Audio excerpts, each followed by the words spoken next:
नमस्कार प्रेक्षको, मराठी महाराष्ट्रामध्ये आपल्या सगळ्यांचं स्वागत आहे। मी संग्राम। महाराष्ट्रामध्ये लोकसभा निवडणुकीची रणधुमाळी सुरू आहे। प्रत्येक पक्षाकडून मोर्चेबांधणी सुरू केली जाते। त्या मतदारसंघामध्ये कोण नेमकं प्रभावी असेल, म्हणजे त्यामध्ये महाविकास आघाडी असेल किंवा मग महायुती असेल।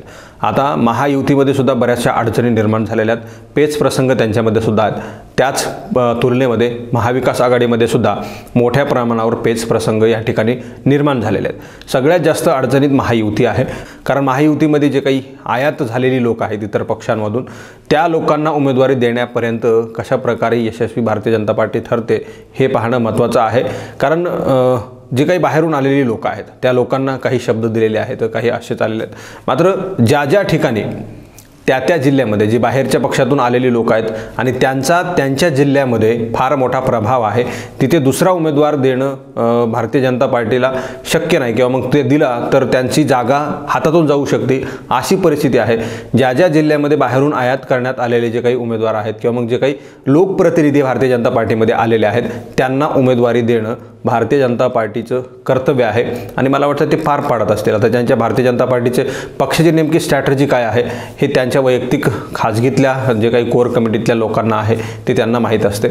भारतीय जनता पार्टी हा असा एक भारत देशामधला पक्ष आहे, तो निवडणुकीच्या 1 वर्ष किंवा मग 1.5 वर्ष अगोदर रणनीती सुरू करत असतो। त्यांच्या खाजगी जो काही सर्वे आहे तो ते करत असतात, काय नेमकी परिस्थिती जिल्ह्यामध्ये आहे, कुठला उमेदवार त्यांचा प्रमुख आहे आणि किंवा मग कोणता उमेदवार त्यांना येणाऱ्या काळामध्ये त्या जिल्ह्यामध्ये प्रभावी ठरेल आणि ती जागा आपल्याला कशा प्रकारे जिंकून आणता येईल यासाठीचे प्रयत्न त्यांचे सुरू असतात। आता महाराष्ट्रामधल्या काही जिल्ह्यांचं फार वेगळं समीकरण आहे। तिथं अनेक वेळा भारतीय जनता पार्टीसुद्धा कन्फ्यूज होत असते आणि त्याच्यापैकी एक बीड जिल्हा आहे। बीड जिल्ह्यामध्ये सुद्धा भारतीय जनता पार्टीला आता निर्णय घेण्यामध्ये फार वेळ लागलेला आहे, उशीर लागलेला आहे, कारण तिथं फार मोठे पेच प्रसंग निर्माण झालेले आहेत। बीड मतदारसंघामध्ये, बीडच्या लोकसभा मतदारसंघामध्ये गेल्या 10 वर्षांपासून भारतीय जनता पार्टीच्याच खासदार आहे, म्हणजे त्या गोपीनाथ मुंडेंच्या कन्या आहेत प्रीतम मुंडे, गेल्या 10 वर्षांपासून त्या या लोकसभेच्या मतदारसंघामधून निवडून जात आहेत। पहिल्यांदा ज्यावेळेस त्या निवडणूक लढल्या त्यावेळेस त्यांना देशामधल्या प्रत्येक उमेदवाराच्या पेक्षा जास्त उमेदवारी, म्हणजे सर्वाधिक मताधिक्याने त्या निवडून आल्या होत्या। देशामधला नंबर 1 खासदार म्हणून त्या प्रीतम मुंडे होत्या। पुन्हा दुसऱ्या टर्मला सुद्धा त्या निवडून गेल्या, म्हणजे 2014 पासून त्या आतापर्यंत निवडणुका लढवत आहेत। या सगळ्या गोष्टी आहेत, मात्र भारतीय जनता पार्टीला आता तिथं उमेदवार निवडण्यासाठीची फार अडचण झाली असल्याचं बोललं जातं। आता प्रीतम मुंडे, पंकजा मुंडे या गोपीनाथ मुंडे यांच्या कन्या आहेत। प्रीतम मुंडे ह्या खासदार आहेत, तर पंकजा मुंडे या विधानसभेचं उमेदवारीचं नेतृत्व करत असतात। आता विधानसभेचं निवडणुकांचं नेतृत्व त्या पंकजा मुंडे करत असतात। मागच्या 2019च्या निवडणुकीमध्ये पंकजा मुंडे यांना धनंजय मुंडे यांच्याकडून पराभव स्वीकारावा लागला आणि त्यानंतर आता पंकजा मुंडे यांना मतदारसंघच राहिलेला नाही असं त्यांनी सुद्धा खुद्द बोलून दाखवलेलं आहे। आणि आपण जर पाहिलं तर धनंजय मुंडे हे अजित पवार गटामध्ये, म्हणजे अजित पवारांच्या राष्ट्रवादीमध्ये आहेत आणि अजित पवारांची राष्ट्रवादी भारतीय जनता पार्टीसोबत युती पक्षामध्ये आहे। आता धनंजय मुंडे हे स्टँडिंग तिथले आमदार आहेत, त्यामुळे तिथल्या आमदारकीची जी काही वाट पंकजा मुंडे यांना होती ती बंद झालेली आहे। अर्थात धनंजय मुंडे हे स्टँडिंग आमदार असल्यामुळे त्यांना तिथं विधानसभेची उमेदवारी मिळणार आहे। आता पंकजा मुंडेंना तिथून उमेदवारी मिळणार नाही, यापेक्षा त्यांना दुसरीकडून कुठेतरी उमेदवारी लढवावी लागणार आहे। मात्र एकाच घरामध्ये 2-2 उमेदवारी कशी काय पक्ष देणार हा सवाल उपस्थित झाला आहे। म्हणून प्रीतम मुंडे या खासदार तर पंकजा मुंडे या आमदार होऊ शकत नाहीत, दोघांनाही उमेदवारी मिळू शकत नाही। अशा परिस्थितीमध्ये प्रीतम मुंडे यांनी बाजूला राहावं आणि पंकजा मुंडे यांनी लोकसभेची उमेदवारी लढवावी अशा प्रकारची मागणी पक्षाकडून केली जात असल्याचं सांगितलं जात आहे। मात्र पंकजा मुंडे यांना तसा सवाल केला असता त्या म्हटल्या की मी निवृत्ती घेईल, मात्र प्रीतमची जागा घेणार नाही। अर्थात त्या प्रीतम मुंडेंची म्हणजेच लोकसभा निवडणूक लढवायला अजिबात तयार नाहीत। जी काही जागा मी मागितली आहे पक्षाकडे ती प्रीतमसाठीच मागितलेली आहे।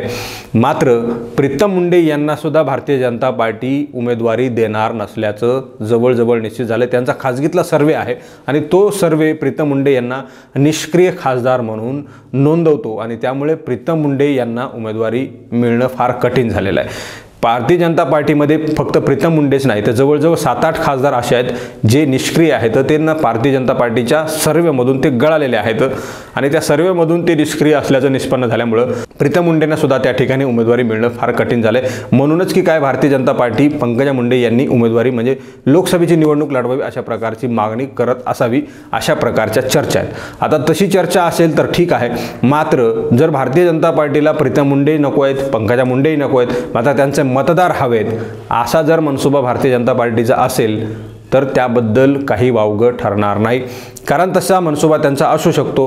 कारण पंकजा मुंडे यांना वारंवार वेळोवेळी त्यांनी डावललेला आहे। ज्या ज्या ठिकाणी पंकजा मुंडे यांना विधान परिषदेवर घ्यायची वेळ होती त्या ठिकाणी त्यांनी घेतलेलं नाही। कालच्या ज्या काही राज्यसभेवर घेण्यात आलेली ज्या काही जागा आहेत त्यामध्ये सुद्धा पंकजा मुंडे यांना डावललं, चर्चेमध्ये नाव असताना डावललेलं आहे। या सगळ्या गोष्टी आपण जर पाहिल्या तर भारतीय जनता पार्टीचा अंतर्गत विरोध पंकजा मुंडेंना तीव्र असल्याचं आपण बोललं जातंय आणि अशा गोष्टीसुद्धा आपल्याला पाहायला मिळाल्या आहेत। म्हणूनच पंकजा मुंडे, प्रीतम मुंडे यांना दोघींना उमेदवारी मिळणार नाही। भारतीय जनता पार्टीच्या ऐन वेळेला एक वेगळा आणि नवा चेहरा लोकसभेच्या उमेदवारीसाठी असू शकतो अशाही प्रकारची जोरदार चर्चा आहे। आता दोघींनाही पक्षामधून उमेदवारी मिळणार नसेल तर पक्षात राहून तरी काय करायचं असा सवाल येणाऱ्या काळामध्ये पंकजा मुंडे, प्रीतम मुंडे यांच्यासमोर उभा राहणार आहे। म्हणून पंकजा मुंडे किंवा मग प्रीतम मुंडे या पक्षामधून बाहेर पडण्याचे फार मोठे चान्सेस आहेत, तशा प्रकारची फार मोठी शक्यता वर्तवली जात आहे। याच अगोदर पक्षाच्या वेगळ्या वागणुकीमुळे, भारतीय जनता पार्टीच्या वेगळ्या वागणुकीमुळे पंकजा मुंडे यांच्या समर्थकांकडून वारंवार त्यांना निर्णय घ्यावा, पक्षातून बाहेर पडावा अशा प्रकारच्या विनवण्या कार्यकर्त्यांनी केलेल्या होत्या। मध्यंतरीच्या काळामध्ये म्हणजे मागच्या काळामध्ये पंकजा मुंडे यांनी कार्यकर्त्यांना सांगितलं होतं, काही कार्यकर्ते जे आहेत ते पार्टीमधून बाहेर पडणार होते, मात्र कार्यकर्त्यांना पंकजा मुंडेंनी सांगितलं की आपल्याला मोठा निर्णय घ्यायचा आहे, तुम्ही काहीही कुठलाही निर्णय घेऊ नका।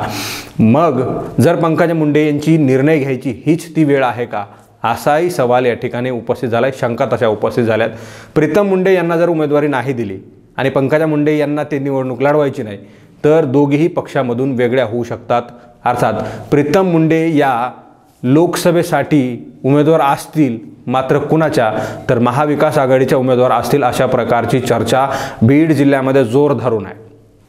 जर पंकजा मुंडे, प्रीतम मुंडे या दोघींनाही उमेदवारी नसेल तर प्रीतम मुंडे यांना उमेदवारी म्हणून महाविकास आघाडीचा एक पक्ष आहे राष्ट्रवादी काँग्रेस पार्टी, शरद पवार गट आणि त्यांचं चिन्ह आहे तुतारी, म्हणजे येणाऱ्या काळामध्ये प्रीतम मुंडे या बीड जिल्ह्यामधून तुतारी वाजवू शकतात। आणि तसं जर झालं तर प्रीतम मुंडे यांच्यासमोर नेमका भारतीय जनता पार्टीचा उमेदवार कोण असेल हा सगळ्यात मोठा सवाल या ठिकाणी उपस्थित झालेला आहे। महाविकास आघाडीमध्ये प्रीतम मुंडे असतील तर महायुतीचा उमेदवार नेमका कोण असेल, तशा प्रकारचा तोडीस तोड देणारा उमेदवार नेमका कोण असेल हा सगळ्यात मोठा सवाल आहे। प्रीतम मुंडे या ओबीसी आहेत हाही फॅक्टर या ठिकाणी वापरला जाऊ शकतो महाराष्ट्राच्या बीड जिल्ह्यामध्ये, आणि महाराष्ट्रामध्ये सध्या ओबीसी विरुद्ध मराठा असा वाद लागलेला आहे। प्रीतम मुंडे या ओबीसी आहेत आणि शरद पवारांच्या सारख्या पक्षानं प्रीतम मुंडेंना उमेदवारी दिली तर प्रीतम मुंडे या निवडून येऊ शकतात। भारतीय जनता पार्टीचा किंवा मग इतर कुठलाही उमेदवार प्रीतम मुंडेंच्या समोर असला तर तो पराभूत होईल अशा प्रकारची चर्चा बीड जिल्ह्यामध्ये आहे। येणाऱ्या काळामध्ये कशा प्रकारची परिस्थिती महाराष्ट्रासह बीड जिल्ह्यामध्ये होते हे पाहणं महत्त्वाचं ठरणार आहे। भारतीय जनता पार्टीचा अंदाज नेमका काय आहे, ते जरी फार चतुराईने या सगळ्या गोष्टी करत असतील तरीसुद्धा त्यांना येणाऱ्या काळामध्ये बीडमधून हा धक्का बसू शकतो का अशा प्रकारच्या परिस्थिती निर्माण झालेल्या आहेत। या सगळ्या परिस्थितीवर मित्रांनो तुम्हाला काय वाटतं तुम्ही कॉमेंट बॉक्समध्ये प्रतिक्रिया द्या। प्रीतम मुंडे खरंच पार्टीमधून बाहेर पडून शरद पवारांच्या गटामध्ये जाऊन लोकसभेची उमेदवारी मिळवू शकतील का, असं शक्य आहे का, असं होऊ शकतं का, तुम्हाला काही याबद्दल माहिती आहे का, त्या संदर्भामध्ये तुम्ही कॉमेंट बॉक्समध्ये प्रतिक्रिया द्या। पंकजा मुंडे या सगळ्या गोष्टींना मान्य करतील का, पंकजा मुंडे भारतीय जनता पार्टीमध्ये राहतील, प्रीतम मुंडे यांना राष्ट्रवादी काँग्रेसमध्ये पाठवतील असं होईल का, या सगळ्या गोष्टींचं तुम्हाला काय वाटतं तुम्ही कॉमेंट बॉक्समध्ये प्रतिक्रिया द्या। हा व्हिडिओ तुम्ही फेसबुकच्या प्लॅटफॉर्मवर पाहत असाल तर तिथंही फेसबुकच्या पेजला लाईक करा, फॉलो करा, शेअर करा आणि धन्यवाद।